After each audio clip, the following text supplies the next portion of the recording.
Bien, vamos a hablar en esta mesa del avance del narcotráfico en la Argentina, ciudades como Rosario, Santa Fe, pero también Mar del Plata, algunos de los lugares que ya empiezan a estar en la lista de las ciudades o los lugares más peligrosos del mundo, no solo de la Argentina. Nos acompaña Ricardo Canaletti, tenemos un invitado, Ricardo, que es Eugenio Bursaco. ¿Cómo están? Hola, Ricardo. Hola, ¿cómo está Bursaco? Bien, especialista en seguridad, además tiene un libro sobre el poder narco. Así es. Bueno, ¿y cómo tomar este tema o de dónde toman en su libro o en su especialidad el avance en la Argentina del narcotráfico? El narcotráfico en Argentina cambió también la tipología de delito, haciéndolo mucho más violento de lo que solía ser, con muchos ajustes de cuentas entre bandas, a medida que ha ido evolucionando, también con la faz productiva, que ha generado su producto al Paco, que genera también un nivel de violencia inusitada, lamentablemente, a muchos consumidores, y que va generando tasas de homicidio que en Argentina nunca existieron. Hoy Rosario y la ciudad de Santa Fe están entre las 30 ciudades más peligrosas del mundo en términos de homicidios.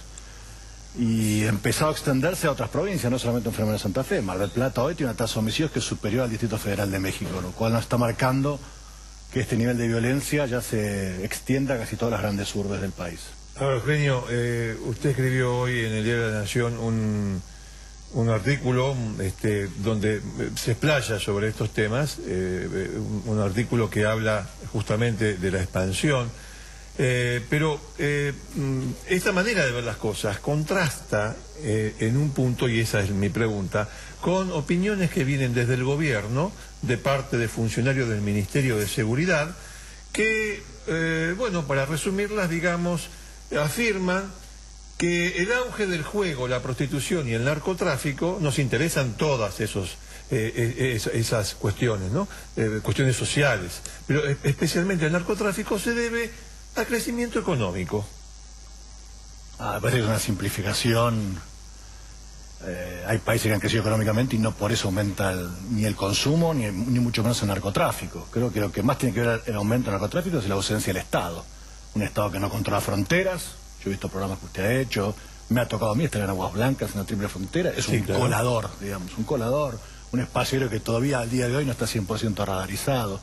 Entonces lo que hemos hecho en Argentina es facilitarle el negocio, y por eso se han instalado cada vez más estas redes y hoy operan con mayores niveles de profundidad que lo que hacían antes. Facilitarle el negocio. Ahora, toda esta situación donde llegamos a un nivel de violencia en ciudades que cada vez tienen más delito, ¿desde cuándo?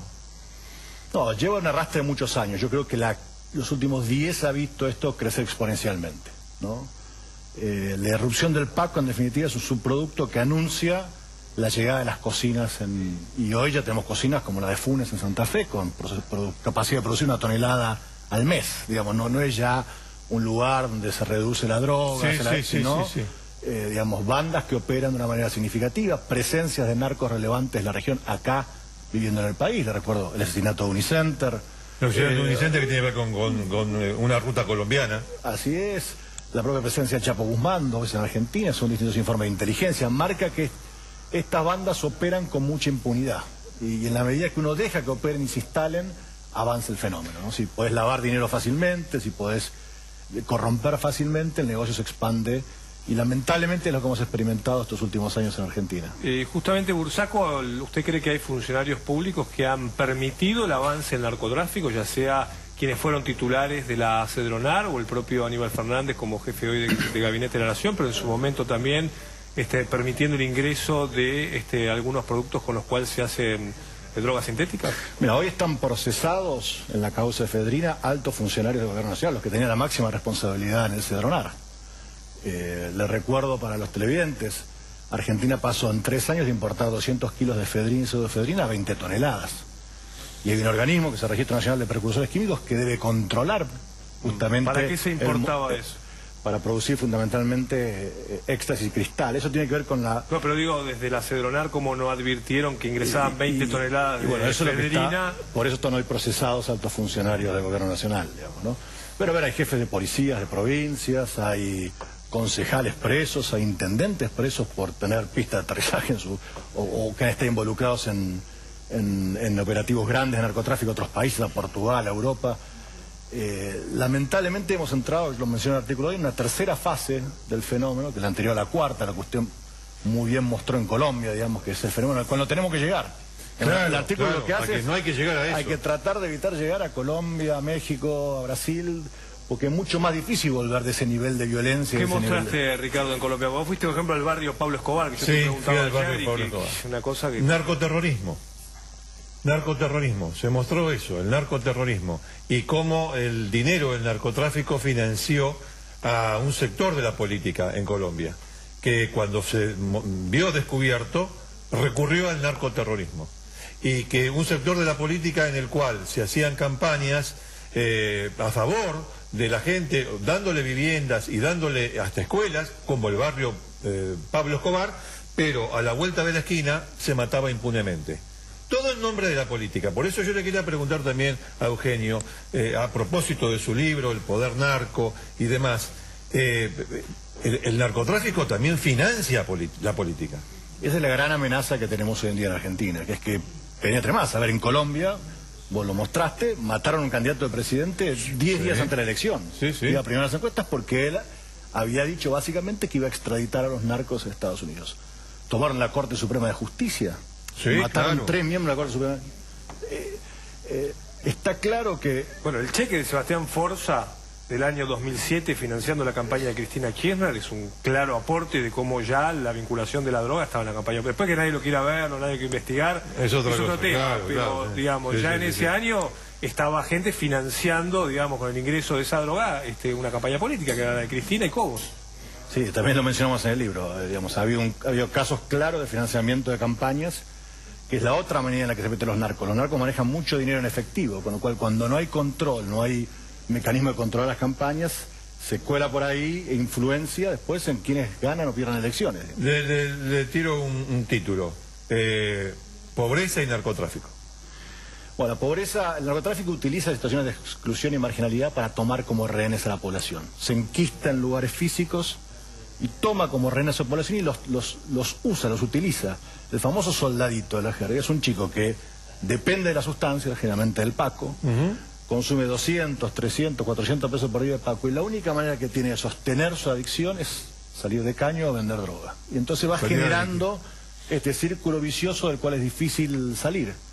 El otro día hablaba con un especialista y me decía, mira, hoy lamentablemente además el narcotráfico se ha transformado en una forma de vida en muchos lugares marginados, porque genera ganancias extraordinarias. Tenemos que revertir eso, tenemos que lograr generar un círculo virtuoso por el cual la gente se pueda proyectar en la vida sin caer en estas actividades ilegales que además terminan hipotecándole su vida, la de sus familiares. Yo veo frente a este panorama que todo tiene mucho que ver con una política una economía real, más que política económica, con una economía real que evite la economía clandestina, donde también esto se enquista. En las economías clandestinas se enquista el narcotráfico, se enquista el trabajo esclavo, se enquistan la prostitución, la trata, está justamente. Pero estamos viviendo en un país que muchos hablan de crecimiento económico, pero lo que se ve en la calle es que mucha gente subsiste por esta economía clandestina que mejora también otra cuestión muy polémica, que es la de los planes. ¿Cuántos millones de argentinos viven gracias a los planes sociales? Y quien otorga un plan social está por su cuenta otorgándole la condición de pobre o de marginal. Si te doy un plan social sos pobre, si no te lo doy sos marginal. Y en todo este caldo de cultivo, que es lo que Eugenio ha escrito hoy con claridad, es donde se mete el narcotráfico, donde se financian cuestiones políticas a través del narcotráfico. En definitiva, sin más prólogo, ¿cómo se va saliendo de esto? Y con un plan integral, que ataque todos los elementos al mismo tiempo.